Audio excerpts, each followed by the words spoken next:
Ladies and gentlemen, your next performer tonight is a very funny comedian. He lives in Issaquah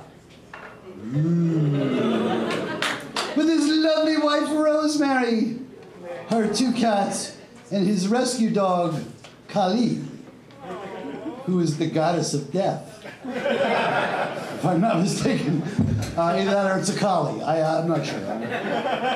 I'm confused. Ladies and gentlemen, please welcome the very funny Ken Conder. Ken Conder!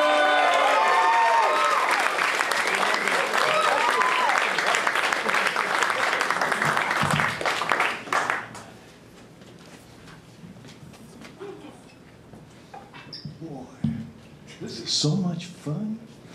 Thank you all for coming out tonight, supporting live comedy here at the Seattle Underground. A little bit about myself. My name is Ken Conder. I spent 28 years as a police officer, 5 years as a tenured college professor, and about 7 seconds as a stand-up comedian. Today, DNA is recognized as a very powerful investigative technique. But back in the day when I was working police, if you saw DNA on a police report, it meant drunk, nasty asshole.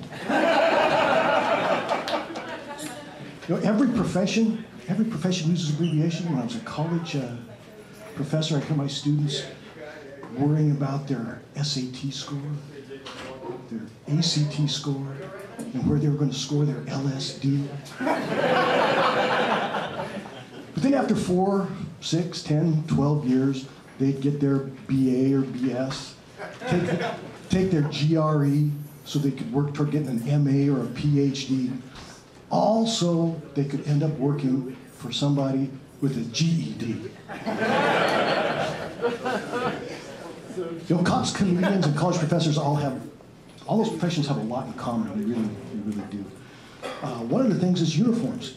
As a working police, I'd spend about $1,000 in uniform to get ready to work the street. As a college professor, I'd spend $400 or $500 at Men's Warehouse to get ready for the classroom. As a stand-up comedian, I spent about $10 at Goodwill to get ready to entertain you tonight on the stage. Politicians recognize the need for dressing for success. And the last presidential election was a really good example of that. 0.02% of the people who voted in the last election said they feel comfortable voting for an Arab who wears a turban. 5% said they feel comfortable voting for a Jewish person who wears a yarmulke.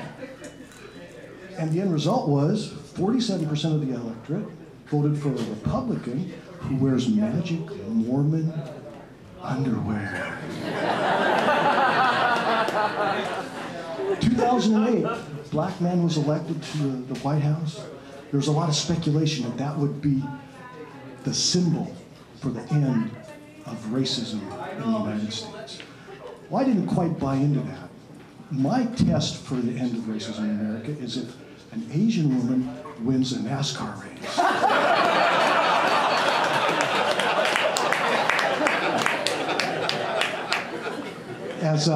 As a cop, you see people at their worst. You go to work and you see people who are drunk, and angry, and violent. And then roll calls over, and you go out and deal with the regular public. Now, after an 8 or 10 hour shift of dealing with people's very intimate problems and personal crisis, you take a step back and contemplate the world, and get philosophical, and ask yourself really deep questions like, who'd win a knife fight between Michael Jackson and Prince?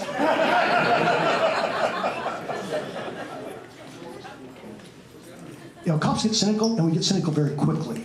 In fact, it only took 2 hours of my very first shift before I had an epiphany.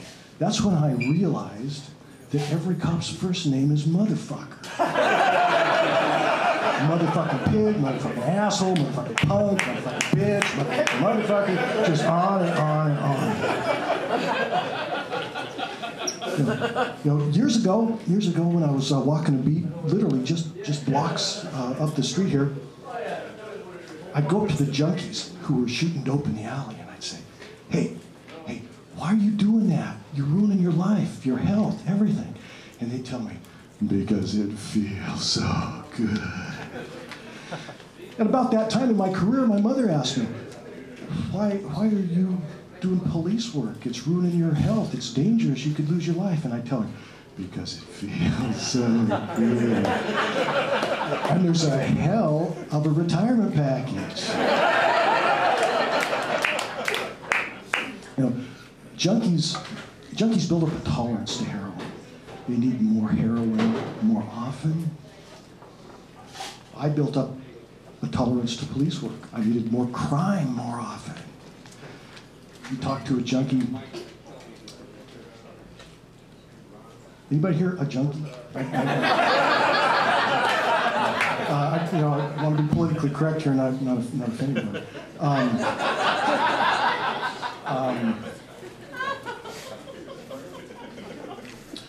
A junkie will overdose and get brain damage, get therapy, and then return to the community. When I overdosed on police work, I got brain damage, and I got promoted. And here in King County, we had a sheriff that did police work. He got the Green River Killer, right? Did a lot of police work. He got brain damage. And he had really pretty hair, so he got elected to Congress.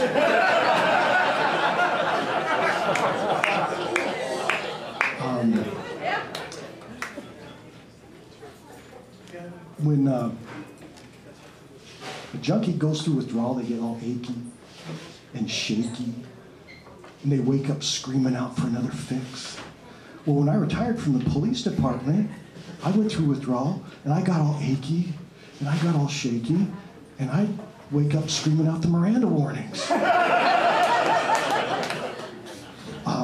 When I was at the police academy, they made us memorize really arcane legal Latin terms like ex post facto, habeas corpus, coitus interruptus.